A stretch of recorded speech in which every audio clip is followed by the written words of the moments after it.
हिंगोली जिल्ह्यातील सेनगाव आणि कळमनुरी तालुक्यातील काही भागांमध्ये वादळी वाऱ्यासह अवकाळी पाऊस झाला। यामुळे 6 एकरमधल्या संत्री लागवडीची माती झाली असून झाडाखाली संत्र्यांचा सडा पडलाय।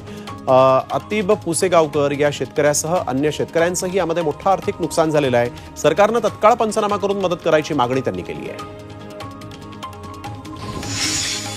वेल्हा तालुक्यातील वाझेघर खुर्द गावामध्ये जनावरांच्या चाऱ्याला भीषण आग लागली। शॉर्ट सर्किट मुळे संपूर्ण चारा जो आहे तो जळून गेलेला आहे। शेतकऱ्यांना जनावरांसाठी हा चारा इथं साठवून ठेवला होता। अकोल्यामध्ये वंचित बहुजन आघाडीचे नेते प्रकाश आंबेडकर हरिभक्तीत लीन झाल्याचं दिसलं। पारसमध्ये कुणबी संवाद मेळाव्यात आंबेडकरांनी वारकऱ्यांचा सन्मान केला। यावेळेस कीर्तनाच्या निमित्तानं वारकऱ्यांसोबत टाळ वाजवून त्यांनी कीर्तनवारीचाही आनंद लुटला।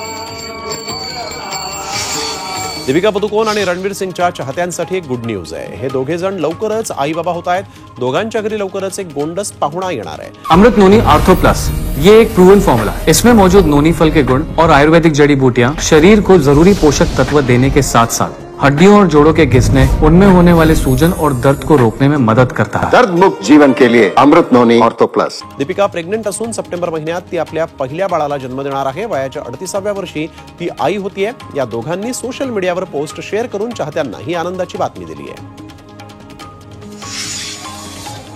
रसोडे में कौन था फेम यशराज मुखाते लग्नबंधनात अडकलेला आहे। गर्लफ्रेंड अल्पनाशी त्यानं लग्नगाठ बांधली। त्यानं ही आनंदाची बातमी सोशल मीडियावरून फोटो शेअर करत शेअर केलेली आहे। यशराजनं नोंदणी पद्धतीनं अल्पनाशी लग्न केलंय।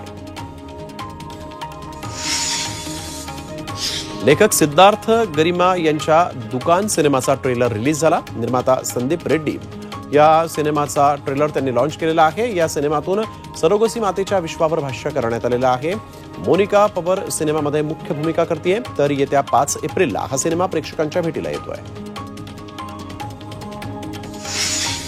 मुंबईतील राणीच्या बागेतील पेंग्विन्सची देशभरात डिमांड वाढलेली आहे। राणीच्या बागेतील पेंग्विन्स मिळावेत यासाठी म्हणून ओडिशा, गुजरात, लखनौ, गोरखपूर इथल्या झू प्राधिकरणानं पत्रव्यवहार केलेला आहे। राणीच्या बागेत एकूण 15 पेंग्विन्स आहेत। यापैकी काही पेंग्विन्स मिळावेत अशी मागणी इतर राज्यातील प्राणी संग्रहालयातून करण्यात आली आहे।